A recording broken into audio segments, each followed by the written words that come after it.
We don't serve people like that here. Rachel's voice cut through the quiet cafe like a blade. The black man in worn jeans looked up, calm but wounded. He'd built this place with his own hands. Yet the woman he paid to serve customers now refused to serve him.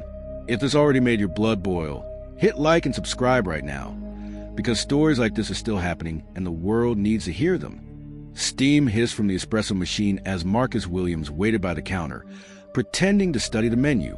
To everyone else, he looked like a broke customer trying his luck in a luxury cafe. To himself, he was a CEO testing the soul of his business. He'd come in disguise, cap pulled low, plain t-shirt hiding the watch worth more than the espresso machine. Rachel didn't even try to hide her smirk. She turned to a white couple who had just walked in. "Good morning. How can I help you?" she said sweetly, offering them porcelain cups and warm smiles. When Marcus stepped forward, she sighed loudly. "Yes. An Americano, please." Her pen hovered over the pad. "Cash only today." Marcus knew every register in the chain was fully functional. "How much?" $12. The real price, $4.50, sat printed above her head. He laid a 20 on the counter. Rachel lifted it with 2 fingers, as if it were contaminated. "Plain coffee, no extras," she told the barista. The young man behind the machine glanced at Marcus, guilt flickering in his eyes, but said nothing. Marcus scanned the room. Every porcelain cup gleamed, except the flimsy paper one she slid his way. No napkin, no saucer, no dignity. "Next," she barked. He didn't move. 15 years of hard work. 52 locations across the East Coast. And in this one, racism still poured stronger than espresso. He took a slow breath, steadying his voice. "Thank you," he said softly. Rachel rolled her eyes. "Whatever." Marcus turned and walked out into the afternoon sun, coffee cooling in his hand, anger burning in his chest. If this was how customers of color were treated when the boss wasn't watching, then today he'd seen the real face behind the brand he'd built on respect. Outside, traffic roared and the city moved on. But Marcus Williams had already decided this wasn't going to end with an apology. It was going to end with justice. Marcus drove aimlessly through the city, the skyline blurring past his windshield. Every honk and flash of neon reminded him that even success couldn't buy respect. He parked near the old district where it all began, a cracked sidewalk outside his first coffee cart. 15 years ago, that cart was his entire world. He still remembered his mother's hands, rough from scrubbing floors, handing him a thermos and whispering, "Build something that treats people better than this world treated me." She never lived to see how big it became. 52 downtown brew cafes, a multi-million-dollar brand. Yet inside one of them today, he had felt smaller than he did back when he sold 2 cups to college students. He called his closest friend and lawyer, James Peterson. "She humiliated me in my own place," Marcus said, his voice calm but shaking. "Same type of woman, who wouldn't even look my mother in the eye." James sighed. "You were right to go undercover, but this changes things. Want me to handle it legally?" "Not yet," Marcus replied. "I want to see who she really is when she thinks no one's watching." The next morning, he sat in his office surrounded by awards: Forbes Young Entrepreneur, Businessman of the Year, Excellence in Diversity. They all felt like jokes now. He clicked open the cafe's internal camera system. Rachel appeared on screen, smiling warmly at white customers, rolling her eyes at everyone else. Marcus's jaw clenched. The hurt wasn't just personal, it was betrayal. He zoomed in on a young barista in the corner, Tony.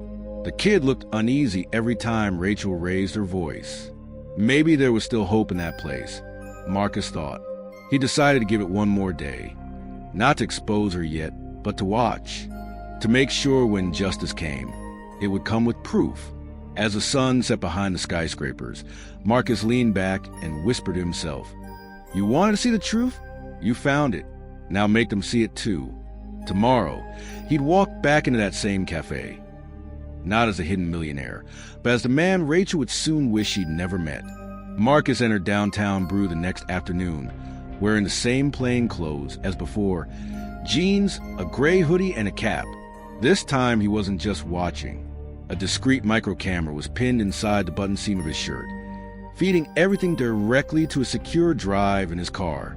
Rachel stood behind the counter, laughing with another waitress. When she saw him, her smile evaporated. "Oh, you again," she muttered. "Didn't you learn your lesson yesterday?" Marcus gave a polite nod. "Just here for a cup of coffee." She snickered. "Hope you brought cash." "Same rule." Marcus slid a 20 across the counter. "Always do." The barista, Tony, glanced between them nervously, then began making the drink. Rachel leaned closer to her co-worker. "He's back for more pity service," she whispered. "Some people don't know where they belong." The hidden microphone caught every word. Marcus watched in silence. A Latina mother and her little boy waited patiently beside him. Rachel ignored them, choosing instead to refill the cup of a white businessman who had just walked in. "Ma'am," the woman said softly, "we've been waiting." Rachel's tone snapped like a whip. "I'll get to you when I can." Marcus clenched his fists. Every second of cruelty was another nail in her professional coffin. He took his cup, the same cheap paper one, and walked to a corner table. From his seat, he recorded her interactions. Who she smiled at, who she sighed at, who she overcharged. A pattern emerged within minutes. Tony approached him quietly. "Sir, I'm sorry about her," he whispered. "She's been like this for months. I want to tell management, but she's friend with the shift supervisor." "Jennifer?" Marcus asked. Tony's eyes widened. "Yeah, you know her." Marcus gave a faint smile. "You could say that." By the time Rachel shouted "next" for the 100th time, Marcus had captured everything he needed: timestamps, dialogue, price manipulation, and Tony's testimony. He stood, adjusting his cap. Rachel rolled her eyes. "Leaving already?" He met her gaze for the first time. "Oh, I'll be back. Very soon." The smirk on her face faltered for half a second. Then Marcus walked out, calm on the surface, a storm beneath. That night, he forwarded the footage to James with a single line. "Tomorrow, we start the cleanup. If this happened right in front of you, what would you do? Tell me in the comments. I read every one. And if you want justice as much as I do, hit subscribe." James arrived at Marcus's office early the next morning, holding a folder thick with printed screenshots. "She's not just rude," James said, spreading the photos across the desk. "She's running a private chat group called Elite Service Squad. Look at this." Marcus flipped through the images. Rachel and her co-workers mocking customers with darker skin tones, bragging about charging them higher prices, laughing about keeping the cafe's standards pure. He exhaled slowly. "So it's not ignorance. It's a system. I've already hired a private investigator." James added, "We're going to expose everything legally, no leaks, no drama." Marcus nodded. "Good. I want this clean. When we strike, I want them speechless." That afternoon, Marcus met the investigator, David Martinez, a sharp-eyed Latino in his 40s. "I've seen this before," David said, setting up a laptop. "They think they're clever because they never say the word race, but their actions scream it." He clicked play. Hidden phone videos showed Rachel deliberately skipping Black and Latino customers, marking secret codes on receipts and inventing fake system errors. "Unbelievable," Marcus muttered. "In my own store." David leaned back. "You built something beautiful. They turned it into poison. Let's cure it." For the next 48 hours, the three men worked like detectives. Every cafe order log, every code, every video was organized into a timeline. Rachel's arrogance was now evidence. Jennifer, the shift supervisor, appeared repeatedly, silent but approving. When the last clip ended, Marcus stared at the frozen image of Rachel smirking at a Black couple. "This isn't about revenge," he said softly. "It's about restoring what I promised my mother, dignity." James closed the laptop. "Then it's time to show them who signs their paychecks." The plan was simple. One final visit, this time with cameras rolling from every angle, followed by a surprise staff meeting. No shouting, no threats, just truth projected on the cafe wall for everyone to see. As Marcus poured himself a cup of coffee, his reflection stared back in the glass, calm, patient, and ready. Tomorrow, the real boss would walk in, and this time he wouldn't be in disguise. The next morning, Downtown Brew's employees arrived with a surprise notice taped to the glass door. Mandatory staff meeting. 9 a.m. attendance required. Rachel straightened her apron, whispering to Jennifer, "Probably another menu update. Maybe I'll finally get that supervisor position." Jennifer laughed. "You deserve it, girl. You keep this place in shape." At 8:59, Marcus walked in wearing a tailored charcoal suit. Every conversation died. The same man Rachel had mocked now stood tall, polished, and powerful. "Good morning," Marcus said evenly. "My name is Marcus Williams. I own Downtown Brew." Rachel's smile froze mid-laugh. Jennifer's clipboard slipped from her hand. Without raising his voice, Marcus motioned toward the wall-mounted projector. "I conducted an internal review after several customer complaints." He clicked a remote. The cafe filled with the sound of Rachel's own voice. "Some people don't belong in places like this." Her face went white. The next clip showed her typing secret codes into the register, charging inflated prices. Gasps rippled through the room. "Is this your voice, Miss Thompson?" Marcus asked. Rachel stammered. "Sir, that's taken out of context. Silence." The word cut sharp. Another video played, Jennifer explaining the protocol for problem customers. Marcus turned to her. "You were hired to lead with fairness. Instead, you trained hate." Jennifer's eyes filled with tears. "Please, Mr. Williams, you didn't just embarrass customers," Marcus interrupted. "You embarrassed this entire company." Tony, the young barista, looked up from the crowd. "Sir, may I say something?" Marcus nodded. "She made me feel like I couldn't speak up," Tony said. "Thank you for finally listening." Marcus placed a signed folder on the counter.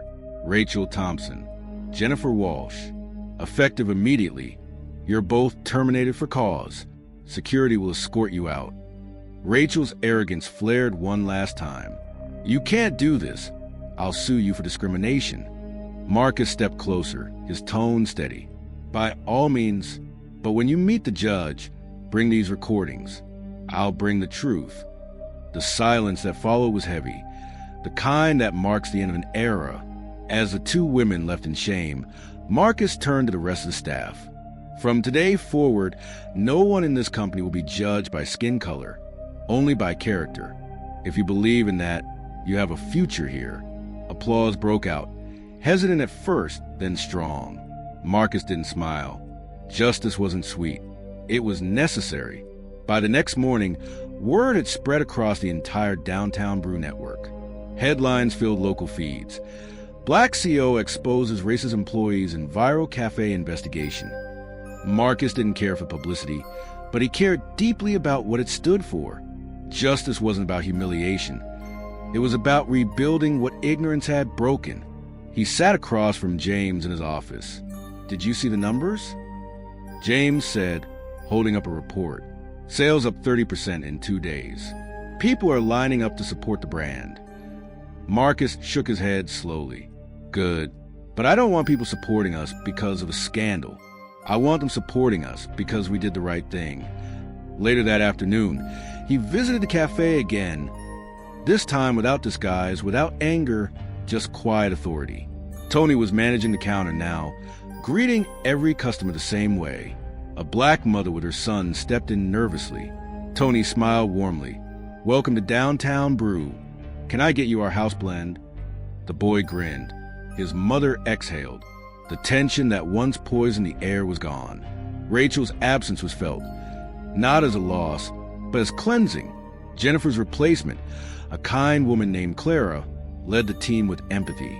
Marcus watched from a corner table unnoticed and finally saw what he had dreamed of, equality in motion. James joined him with 2 cups of coffee. "You kept your promise," he said. Marcus took a sip. "I kept my mother's promise." He glanced toward the plaque he just had installed above the counter.